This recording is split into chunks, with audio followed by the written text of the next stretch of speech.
Nah, jadi pada hari ini sebenarnya yang saya banggakan para dokter kita mau push satu lagi level lebih tinggi lagi. Dan ini menarik karena ini adalah kolaborasi antara dokter hemato-onkologi medik kita dan tim, dan juga kolaborasi dari tim neurologi kita, yaitu untuk membuat Mandaya Teraferesis Center atau Therapeutic Aferesis di Mandaya. Jadi tim hemato-onkologi medik kita dan penyakit dalam kita ada tentunya didukung oleh Prof. Aru, ada Dr. Toman Kahom, Dr. Alvin Kahom, sebentar lagi Dr. Andre akan bergabung dengan kita juga Kahom. Jadi kita akan ada 4 Kahom, salah satunya adalah Profesor Aru, dan tentunya juga didukung oleh Dr. Kresna dan Dr. Jules Fraser yang akan ada di sini, penyakit dalam yang mempunyai interest khusus di bidang hal ini. Kita juga ada 8 spesialis neurologi, tentunya Dr. Luari, subspesialis neurofisiologi, kita ada Dr. Yati Ramli, Dr. Pukovisa, Dr. Adeline, Dr. Jung Lili, Dr. Nurul Fadli, Dr. Hartono Alam, dan Dr. Huku. Jadi tim kita lumayan komprehensif dan lumayan lengkap di Mandaya. Nah, kalau kita berbicara tentang Mandaya Teraferesis Center, tadi balik lagi ke apa yang saya sampaikan di depan. Yang saya mau ceritakan adalah outcome. Apa yang pasien bisa rasakan, yang real pasien benar-benar sampaikan ke kita.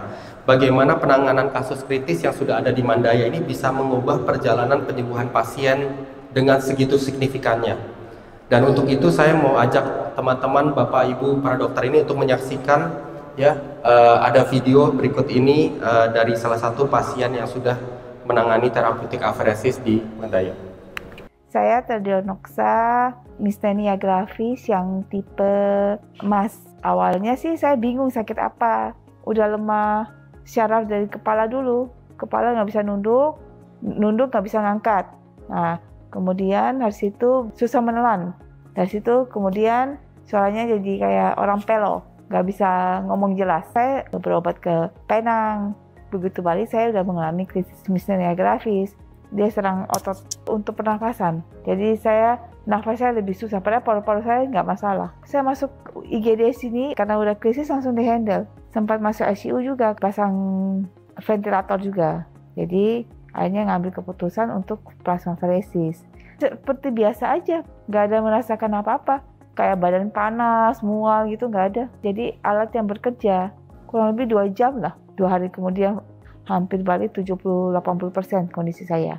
Pada prinsipnya pada therapeutic plasma exchange ini untuk penyakit autoimun yang kecepatan progresivitasnya cepat mencapai gagal nafas.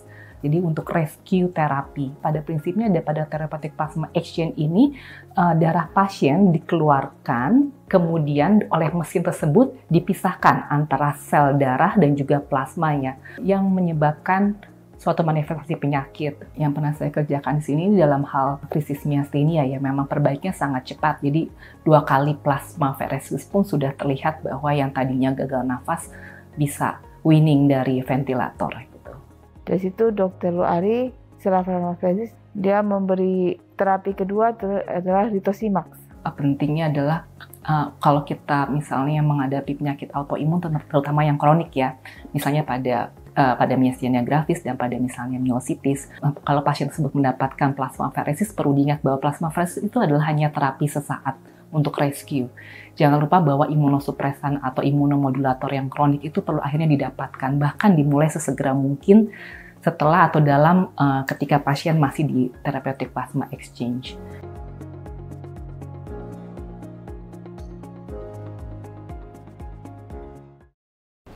Ya, jadi waktu saya dengar dari tim neurologi dan juga dari tim hemato-onkologi Mandaya bahwa alat ini kita bisa adakan di Mandaya dan benar-benar bisa seperti pasien tadi.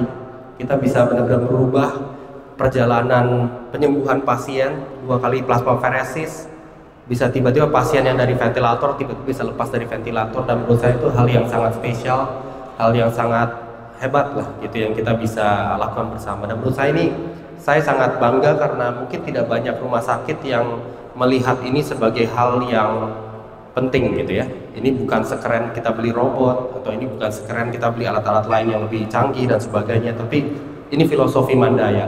Ketika kita mau fokus ke suatu penyakit, kita mau fokus ke suatu hal yang kita akan obatin, kita akan melakukan itu all the way sampai ujungnya.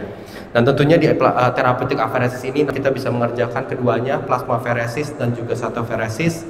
Jadi kita bisa mengambil zat-zat yang ada di dalam plasma, atau kita bisa mengambil atau memfilter hal-hal yang ada di sel darahnya itu sendiri. Dan itu semua karena alat ini kita ada Spectra Optia Apheresis System. Jadi ini alat yang sama juga waktu saya berkunjung ke Singapura, ke National University Hospital, salah satu partner kita, mereka juga memakai alat yang sama. Dan menurut saya this is a game changer, terutama untuk para pasien myasthenia gravis, Guillain-Barré dan sebagainya. Dan saya sangat berharap, tentunya terima kasih sekali untuk dukungan dari para dokter Mandaya, kita bisa melakukan ini dan mungkin kita bisa membantu segitu banyak pasien untuk merubah hidup dia menjadi yang lebih baik, hidup mereka.